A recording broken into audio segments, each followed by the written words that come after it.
Some breaking news here as Republicans have advanced the least popular budget bill in modern American history.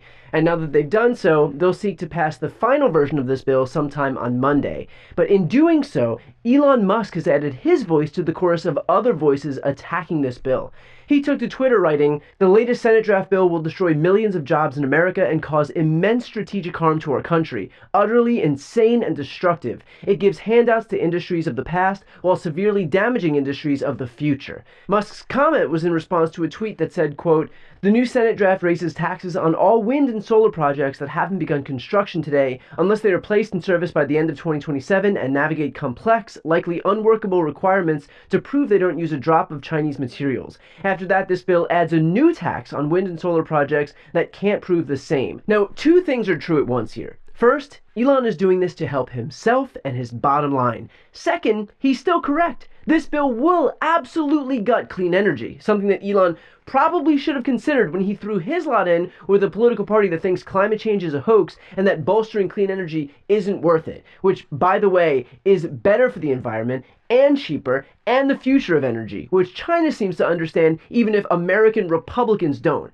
So when Elon then tweets, "Polls show that this bill is political suicide for the Republican Party," with a chart showing that roughly 6 in 10 voters oppose this bill, again, he's correct, and also he himself is to blame. This is literally the party that he bankrolled. If he couldn't tell that a bunch of pro-fossil fuel zealots would be hostile to clean energy, then I'm sorry, but this guy is a moron. The dead could see that the Republicans would be hostile to clean energy, but this supposed business genius couldn't? Give me a break.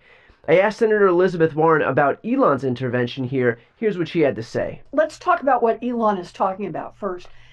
The provision got even worse than the one you just cited.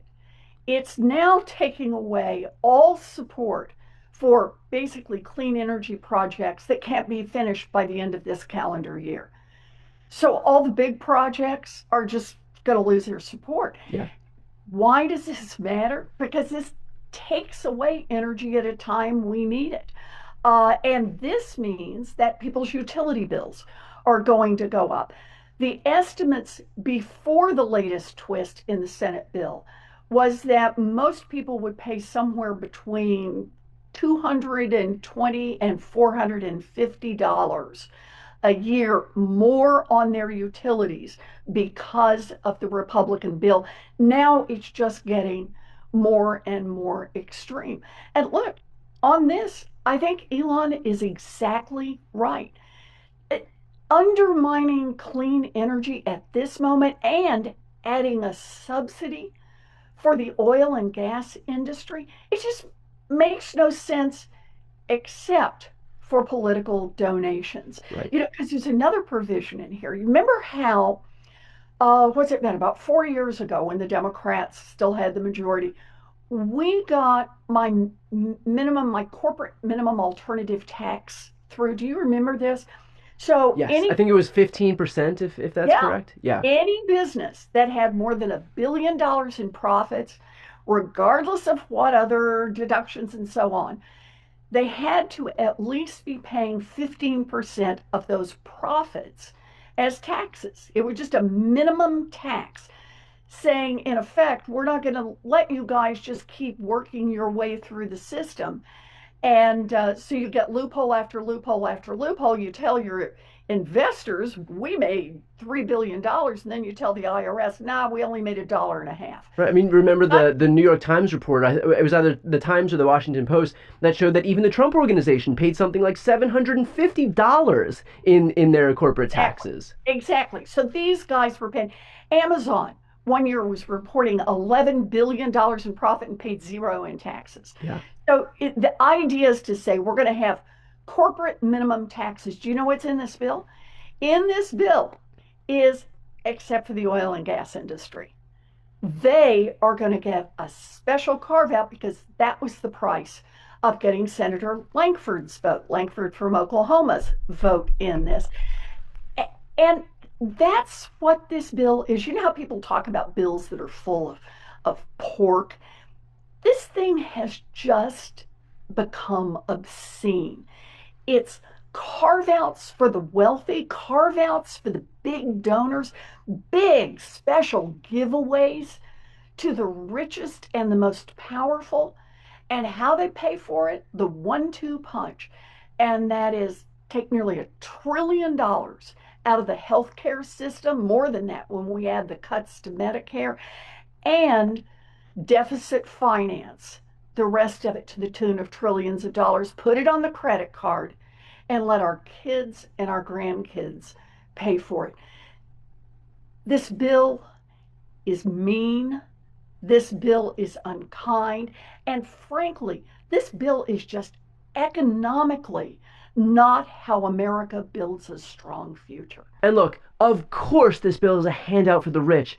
It guts healthcare to the tune of almost $1 billion, takes it away from 14 million of the most vulnerable Americans. It cuts billions from food assistance. It blows up the deficit by $3 trillion. Quite literally, all of that is to help offset a tax cut for millionaires and billionaires. Regular people will not be helped by this bill. The ultra-wealthy will. Regular people will in fact get fucked by this bill, either by having their healthcare gutted, their food assistance stripped, or their energy costs go up. But Republicans are not in this to help regular people. They are in it to help the people who fund their campaigns and write them fat checks. And Elon, of all people, should know that. After all, he got billions in government contracts as a big thank you from Donald Trump for putting him into office. If anyone should know about the transactional nature of today's Republican Party, it's Musk. He's only salty now because the monster that he created has turned on him. But I guess that's what happens when your only long-standing principle in your party is money and power. Which is why, of course, this bill advanced, with all of those Republicans who voiced concern like Mike Lee and Rick Scott and Cynthia Lummis and Ron Johnson all ultimately voting yes. The same people who have spent weeks feigning concern virtually always end up kowtowing to Trump in the end. Again, they don't serve their constituents, they serve the party. And the party is one man, an ultra-corrupt, self-dealing kleptocrat hell-bent on gutting the middle class. So if this bill passes and your healthcare is stripped away, your food assistance is stripped away, your energy bills surge, and the economy contracts like it's doing already right now, you know who to blame. Republicans promised a populist revolution. They promised to be champions for the middle class. But per usual, unless you are in the highest tax bracket or your last name is Trump, they don't give a flying fuck about what happens to you. This bill is proof of exactly that. Before you go, if you enjoyed this content and you want to see more and support independent media, please subscribe to this channel. The subscribe button will be right here on the screen. But second, the reality is that we are now in a political environment where this administration can lean on any of the social media platforms to suppress certain voices if they don't like critical coverage. That means my longevity here is in the hands of a few tech billionaires who are already making it clear that they are willing to cater to this administration. To that end, signing up for my newsletter is a way for me to reach you directly if that ever becomes necessary. I'll put the link right here on the screen as well, so please sign up. It's free, but there's also an option to do a paid subscription if you'd like to support me and my team. I really appreciate it. Thanks so much for watching.